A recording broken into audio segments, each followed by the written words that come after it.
Thank you, Mr. Lee. Brethren, one of my favorite early childhood memories when I was a kid was going to the Carnegie Museum in Pittsburgh with my parents. I love the Museum of Natural History in the Carnegie Museum. And the wildlife exhibits were fantastic, but my favorite by far were the dinosaur exhibits. As a little kid, I loved the big giant sauropods like Diplodocus and Brontosaurus and all the skeletons put together in their habitat. And Brontosaurus used to be called thunder lizard, but they changed his name to Apatosaurus. I don't know if the name was too microaggressive for this day and age or what, but I love that macho name. And then there were the ferocious theropods like Tyrannosaurus rex and Allosaurus, and I just love the dinosaurs. I thought it was fantastic, and I have vivid memories of that. And I also have vivid memories of going to the souvenir shop afterwards with my parents as we were leaving and buying this wonderful deck of very colorful, artistic dinosaur cards with the beautiful pictures on the front and really interesting facts on the back. And I don't know if that started my love for dinosaurs or if I already had that love and that's why they took me to the museum. I can't recall. But I do recall as a little kid, I was obsessed with dinosaurs. I would go to the library and read little books on each type of dinosaur. I would make little dinosaur pictures and cut them out and put them on strings and play with them. And my favorite toy was this plastic dinosaur set with multicolored dinosaurs and some mammals too, early mammals and cavemen, which we could arrange in different spots. And I loved playing with that for hours. So that love for dinosaurs stayed with me all through childhood. And really, even in television and movies, I'd always try to watch them. Some of you might remember the TV show Land of the Lost back in the 70s, kind of like that. And then when I was graduating, Jurassic Park came out, and that was a game changer. Loved that movie. I even considered archaeology as a possible career at that time. And even today, I'm still interested. One of the few movies I went to see by myself in the last few years was Jurassic World. And I go by myself because Kelly doesn't want to be seen out with me, but that's understandable on her part. But even recently, we watched a little show on Netflix, and part of the reason that I was drawn to it was because it dealt with creation. It was called the Creation Adventure Team. And they talked about dinosaurs and things like that. So Claire Caleb and I watched it. And it gives the perspective of the young Earth theory of creation. And it effectively attacked evolution for not being observable, not testable, or repeatable. But it promotes the idea that the Earth is only 6,000 years old and that Adam and Eve lived with dinosaurs. And if you've been to the Creation Museum, you know that's something they promote as well. Now, some believe that Bible and science can't be reconciled on this point, that you either believe in the evolution theory or that you believe in a young Earth theory, and there's no middle ground. But actually, there are other theories out there. And one of the alternatives is a theory that many in UCG accept and actually kind of promote on our websites. It's called the gap theory. And it's not a new theory, despite what many critics say. It's actually been around for many centuries, even the 2nd century. Early church scholars discussed it. And some early geologists in the 19th century, such as William Buckland, Adam Sedgwick, and Baron Cuvier, they promoted this theory as well. And what the gap theory basically says is that there's a gap of time between Genesis 1:1 and Genesis 1:2. And I'm going to be quoting heavily today from our Beyond Today website. 2 articles in particular, Earth's Age, which comes from one of our booklets, The Creation of Evolution, and also an article from Mario Segli, which is titled, Where Do the Dinosaurs Fit? That appeared in Vertical Thought magazine several years ago. Now, gap theory may be able to reconcile Genesis dinosaurs and the ancient Earth theory by discussing this indefinite amount of time between Genesis and 1:1 and Genesis 1:2. So let's start from the very beginning. Actually, we don't have to turn there to save time. I'll just read the verses. The very beginning is actually in John, in the New Testament. John 1, verse 1, verse 2. In the beginning was the Word, and the Word was with God, and the Word was God. He was in the beginning with God. Now, in the 1970s, I believe it was the 70s, 2 Bible scholars created what is called the Reese Chronological Bible. And they would put the next verse in the chronological order from the beginning of time as Psalm 90, verse 2, which would read, Before the mountains were brought forth, or ever you had formed the earth and the world, even from everlasting to everlasting, you are God. And then the third verse would be Genesis 1:1, which, as you know, reads, in the beginning, God created the heavens and the earth. Now, perhaps the most controversial part of their Reese Chronology Bible is the next verse that would appear. It's not Genesis 1, verse 2. They actually put Isaiah 14, verses 12 through 17 next. And if you turn with me there, we'll see that these verses deal with the fall of Satan.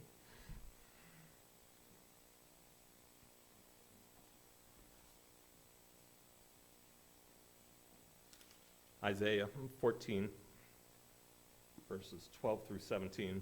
I brought an Old Testament or a King James version today because the print's a little bigger. My eyes are not so good anymore, but getting old. So Isaiah 14, verse 12. How art thou fallen from heaven, O Lucifer, son of the morning? How art thou cut down to the ground, which didst weaken the nations? For thou hast said in thine heart, I will ascend into heaven. I will exalt my throne above the stars of God. I will sit also upon the mount of the congregation in the sides of the north, or some translate in the place of control. I will ascend above the heights of the clouds. I will be like the Most High. Yet you shalt be brought down to hell, to the sides of the pit. They that see thee shall narrowly look upon thee and consider thee, saying, is this the man that made the earth to tremble, that did shake kingdoms, that made the world as a wilderness, and destroyed the cities thereof, that opened not the house of his prisoners?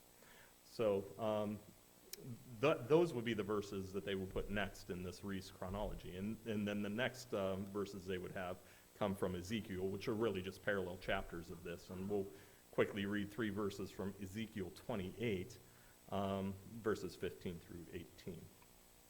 Or actually, I'm sorry, I'll start in verse 14. Thou art, now this is God talking to Lucifer. Thou art the anointed cherub that covereth, and I have set thee so. Thou wast upon the holy mountain of God. Thou hast walked up and down in the middle of the stones of fire. Thou wast perfect in thy ways from the days that thou wast created, till iniquity was found in thee. By the multitude of thy merchandise they have filled the midst of thee with violence, and thou hast sinned.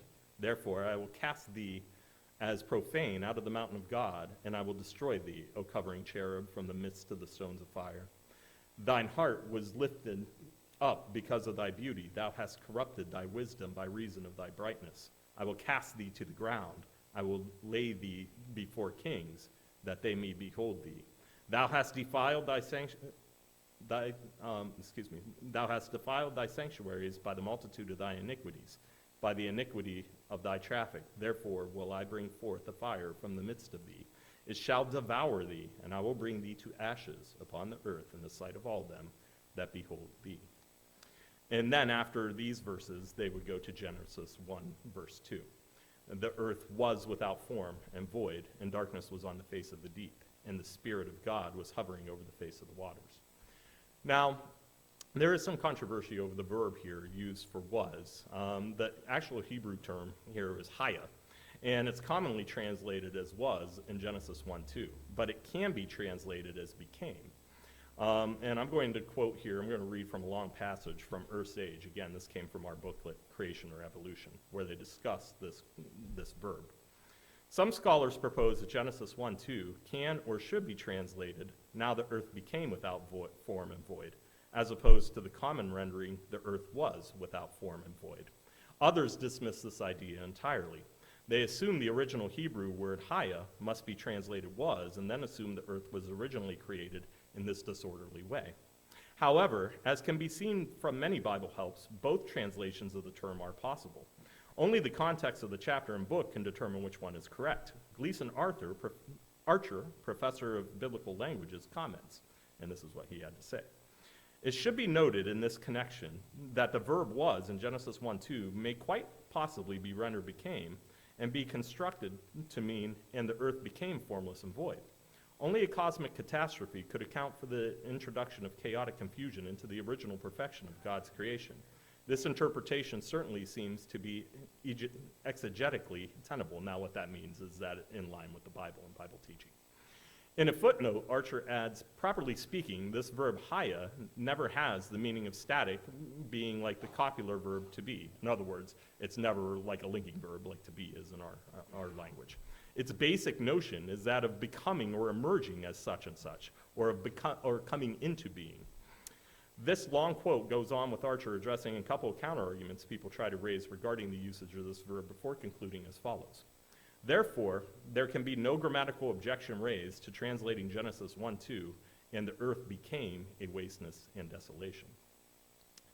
So, brethren, if the earth became void, was Satan's arrival the cause? Well, if we look at the references from Isaiah, there are some striking descriptions here.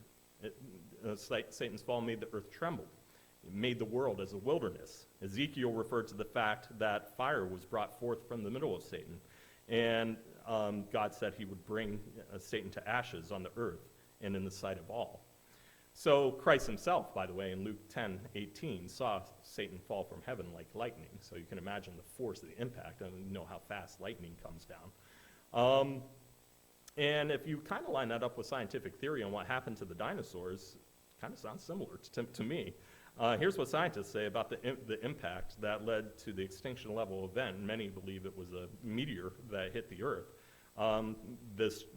The blow from this meteor impact would create massive earthquakes around the world.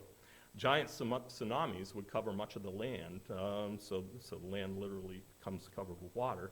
Other parts of the land become basically conflagrations, firestorms and incinerations spread widely throughout the world, because the impact would be the force of billions of nuclear weapons, so things were instantly incinerated. And then rock and ash was kicked so high up into the atmosphere that the earth became covered in ash and the sunlight was blocked out, so that all remaining vegetation would die and whatever was left remaining would starve. So those are the scientific theories of what happened at the meteor impact. Sound kind of similar. Can the gap theory allow for God's creation recreation of a destroyed earth? Well, certainly it seems to be able to. It does answer some of the challenges from ancient earth adherents, those who were more aligned with evolution. And it may keep biblical authenticity too, which is what the young earth creationists believe. But ultimately, it is just a theory, and like my socks, there are holes in the theory, and like my socks, there are more holes in some than others. The theory I put the least credibility to is the theory of evolution, simply because life has never been observed to come from non-life. You have to have life to create life. The idea that we came from some primordial ooze, to me, is kind of preposterous. And in fact, recent discoveries in genome research with DNA have led many atheists and scientists away from evolutionary thought and into intelligent design belief. Also, I think there are some serious questions about transitional forms in the fossil record too. Now, the young Earth theory faces obstacles from science, of course, because many scientists say it's just inconceivable that the Earth is only 6,000 years old. The young Earth theorists, though, they try to counter with the fact that Noah's flood actually changed the geology of the world, and that many of the things that people object to can date back to that catastrophe that's described in Genesis. The young Earth creationists also believe that scientific methods are not reliable in carbon-14 dating and how fossils are created. And young Earth theorists, though, also challenge the gap theory on the notion of death, which I find to be their strongest argument against the gap theory. They say, look, if there's a gap theory, that means that God allowed animals to die and suffer for billions of years before Adam. And if we believe that sin was introduced by man's fall, as it says in Genesis, then it's not compatible, and they say it questions God's benevolent nature. So every theory has a different challenge, but so I guess I'm just trying to give you some food for thought here, but we're going to end with a quote here from a 2005 article in God, Science, and the Bible. This was an article on Beyond Today that read non-fossilized tissue found in dinosaur bone, which was also a point that they made in that Creation Adventure Team show that I mentioned. They were using this to challenge evolution too. The article deals with the discovery of soft tissue in a Tyrannosaurus rex bone believed to be 70 million years old. This was thought impossible by the scientific community up to that point because the long process of fossilization was believed to remove all soft material from the skeletal structure. However, paleontologist Mary Higby Schweitzer and her assistant chemically dissolved stone in the fossil and discovered stretchy bone matrix material that, when examined microscopically, seemed to show blood vessels, osteocytes, or bone-building cells, and other recognizable organic features. She repeated this process 17 times to be sure and found soft tissue materials in each one, and also found 3 other dinosaur skeletons that had soft tissue as well. Her conclusion was that, and I quote, "We may not really know as much about how fossils are preserved as we think," which does seem to call into question the validity of scientific theories and dating methods. So that was a point I tried to make a couple years ago in a sermon that I gave. There are many things that science claims to know until contradictory evidence shows otherwise. Not surprisingly, though, people will oftentimes stubbornly cling to their beliefs. Even scientists do this. The truth is, there is a lot we simply don't know, brethren, about our ancient past and certainly about prehistory. The gap theory is one that seems to bridge obstacles encountered by some of the other theories of creation, and many of which I didn't even mention here. But it too is just a theory that has difficulty answering some challenges and simply may not be provable at this time. In the end, we may just have to faithfully wait for Christ's return to get all the answers that we seek. So just a little food for thought today, brethren. I hope you have a great